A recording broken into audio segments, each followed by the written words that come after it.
Shalom, jumpa kembali dalam renungan singkat pada hari ini.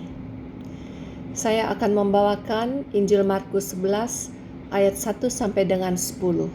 Saudara-saudara yang terkasih, seperti yang kita ketahui bahwa kita akan memasuki pekan suci yang dimulai dengan Minggu Palem esok hari.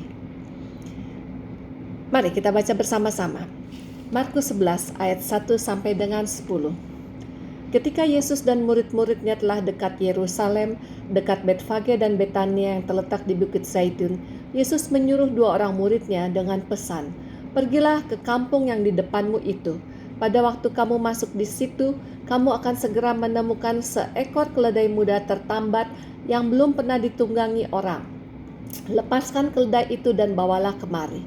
Dan jika ada orang mengatakan kepadamu, 'Mengapa kamu lakukan itu?' Jawablah, 'Tuhan memerlukannya. Ia akan segera mengembalikannya ke sini.' Mereka pun pergi dan menemukan seekor keledai muda tertambat di depan pintu di luar di pinggir jalan, lalu melepaskannya. Dan beberapa orang yang ada di situ berkata kepada mereka, 'Apa maksudnya kamu melepaskan keledai itu?' Lalu mereka menjawab seperti yang sudah dikatakan Yesus. Maka orang-orang itu membiarkan mereka pergi. Lalu mereka membawa keledai itu kepada Yesus dan mengalasinya dengan pakaian mereka. Kemudian Yesus naik ke atasnya. Banyak orang yang menghamparkan pakaiannya di jalan. Ada pula yang menyebarkan ranting-ranting hijau yang mereka ambil dari ladang. Orang-orang yang berjalan di depan dan mereka yang mengikuti dari belakang berseru, "Hosana, diberkatilah Dia yang datang dalam nama Tuhan. Diberkatilah kerajaan yang datang, kerajaan Bapa kita Daud. Hosana di tempat yang maha tinggi." Saudara-saudara yang terkasih di dalam Tuhan Yesus, kita tahu bahwa dalam bacaan ini Yesus sudah tahu Dia akan mati di kota Yerusalem. Yesus sebagai manusia, dia pun merasakan kegentarannya, tetapi karena dia taat, dia sebagai putra Allah, dia tetap masuk kota Yerusalem. Dia tidak muter-muter melalui jalan yang lain. Saudara-saudara yang dikasihi, kita besok akan memperingati Minggu Palem di rumah kita masing-masing dalam saat lockdown saat ini. Bagi yang punya pohon palem mungkin bisa pakai palem sungguhan. Kita yang tidak punya, biarkanlah palem itu melambai di dalam hati kita dan kita memperingatinya di dalam iman kita. Apa yang dirayakan dalam Minggu Palma? Yesus diarak-arak masuk kota Yerusalem, kota yang dia cintai, kota tempat teman-teman di sana. Tetapi apa yang terjadi di dalam pekan suci ini? Kita mau diajak untuk mengikuti mulanya kisah sengsara Tuhan Yesus. Ketika Yesus diarak masuk kota Yerusalem, dia tahu di situ nyawanya akan habis. Dia akan dibantai habis-habiskan bagaikan penjahat kelas kakap. Yesus masuk di Yerusalem dieluk-elukan dengan banyak orang, dengan karpet merah, dengan daun palma, dengan segala macam sorakan-sorakan. Hosana, diberkatilah Dia yang datang dalam nama Tuhan, diberkatilah kerajaan yang datang, kerajaan Bapa kita Daud. Hosana di tempat yang maha tinggi. Tetapi saudara-saudara yang terkasih, kita lihat bahwa Yesus disambut sebagai seorang raja yang akan datang dalam kemuliaannya pada akhir zaman. Yesus disambut sebagai seorang raja yang sangat berbeda dengan raja duniawi.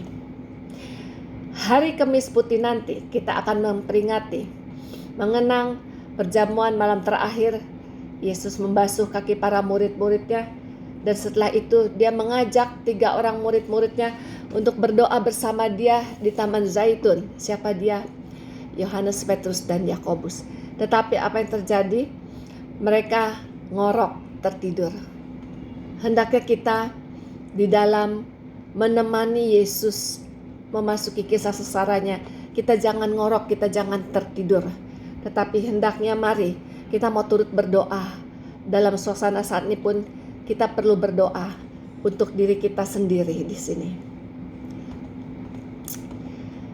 Ketika Yesus masuk kota Yerusalem, banyak orang berkata, "Hosana anak Daud."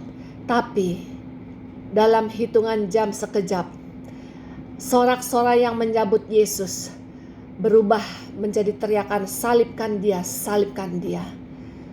Jangan sampai ini terjadi dalam diri kita, bahwa sorak-sorai yang kita mengeluk-elukkan Yesus, tapi kenyataannya ketika kita menghadapi sesuatu hal yang berat, perkataan kita menjadi salibkan Yesus. Dengan perkataan, dengan pikiran, dengan hati kita, dengan perbuatan kita. Jangan sampai perkataan Hosana Putra Daud, kita eluk-elukan dia dengan daun palem, tapi berubah menjadi salibkan dia. Sering banyak di dalam perilaku manusia yang tadinya mengaku mencintai Yesus, tapi kenyataannya menjadi menyalibkan dia. Dalam hal macam-macam, kita hendaknya menjadi pengikut Yesus. Jangan mudah terbawa arus pengaruh dunia, tetapi kita pengikut Yesus harus berani melawan arus dunia.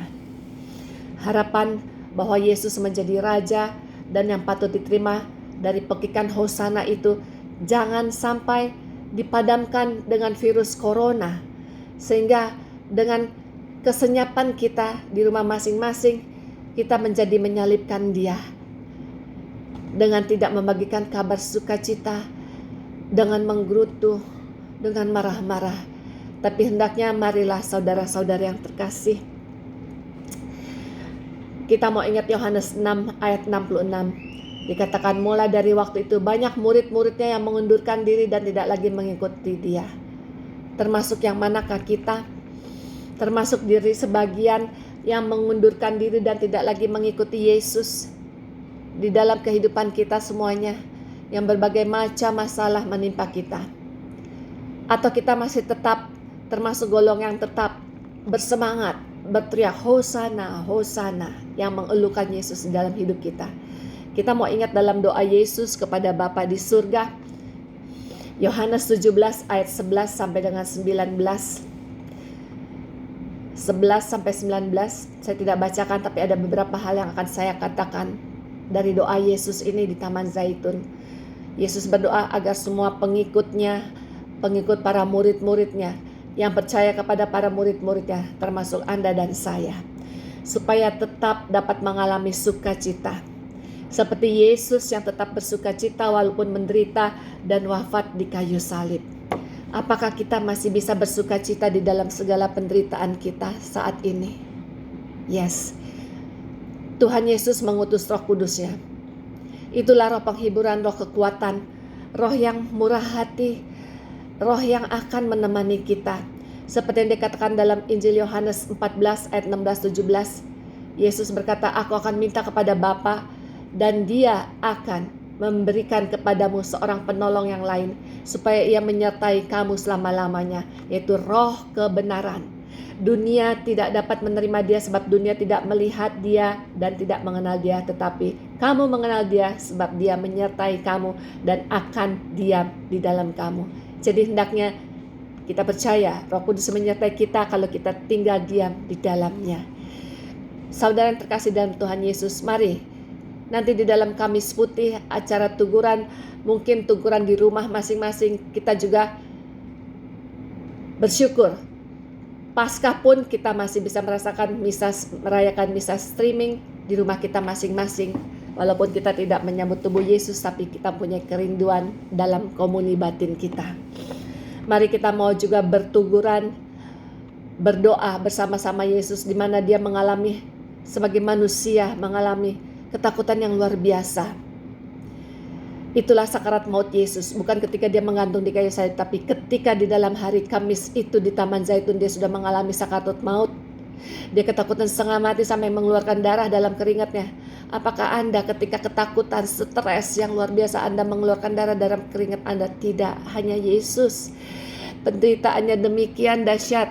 Dia tahu besoknya hari Jumat Agung apa yang akan terjadi.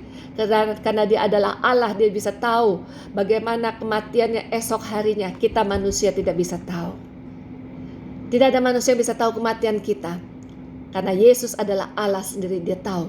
Makanya dia ketakutan setengah mati. Dia minta 3 muridnya, ayo berdoa di Taman Zaitun supaya berjaga-jaga supaya kita tidak jatuh dalam pencobaan. Tapi kenyataannya manusia tidur. Banyak kita lihat habis misa Kamis Putih bukannya teguran tapi pulang, alasannya ngantuk, sudah kemalaman.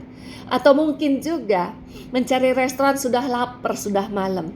Oh, kasihan, sedih hati Yesus.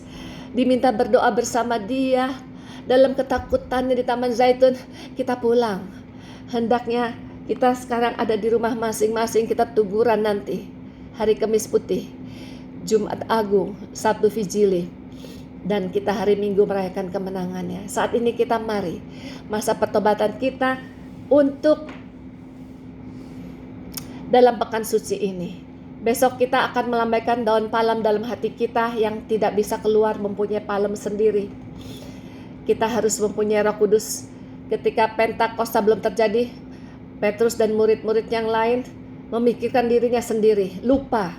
Tetapi ketika Roh Kudus datang mengalami pencurahan dalam Pentakosta, murid-murid itu langsung terpukau akan kemuliaan Allah dan lupa terhadap egonya masing-masing dan berani mewartakan kabar sukacita, berkhotbah di serambi bait Allah. Saat ini bagaimana dengan kita? Bagaimana dengan Anda sendiri dalam kesunyian lockdown di rumah? Apakah masih terus membagikan kabar sukacita? Oh, bagi yang bisa, puji nama Tuhan. Kita tidak membuat hati Yesus bertambah sedih. Kita juga menyegarkan hati teman-teman yang lain. Bapak Ibu yang terkasih, teman-teman dikasih Tuhan Yesus, mari kita bersorak dengan daun palem di hati kita, di dalam kehidupan kita. Hosana putra Daud. Yerusalem, Yerusalem, lihatlah rajamu. Hosana, terpujilah. Tuhan Yesus memberkati.